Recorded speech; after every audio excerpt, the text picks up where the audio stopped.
Hey, it's Lance McGowan here with Essential Oils Me, and today we're going to talk about an orange creamsicle lip balm using wild orange essential oil. Lip balm is a common must-have, but unfortunately it can contain chemicals, artificial fragrances, and salicylic acid, which can actually irritate lips and cause dryness. Go natural with this DIY or do-it-yourself lip balm, full of health benefits and great flavor too. The ingredients are a half an ounce of beeswax, a half an ounce of organic coconut oil, a fourth an ounce of shea butter, a fourth an ounce of cocoa butter, 30 drops of doTERRA wild orange essential oil, and then 2 teaspoons of pure vanilla extract. The directions are placing everything but the wild orange oil and vanilla extract into a glass measuring cup or bowl. Next, fill a large saucepan with 1.5 inches of water and then bring that to a boil. Once boiling, place glass measuring cup in the center of the saucepan and then stir every few minutes until the ingredients have melted and are combined.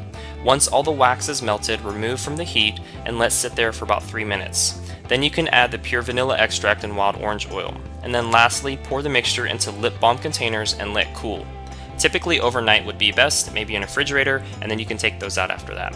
Well, that concludes today's video. Thank you so much for watching. Make sure to click the like button if you did, share this video with somebody that would benefit from it, and most importantly, check out the links in the description below so you can continue to get your learn on, and I will see you in the next video.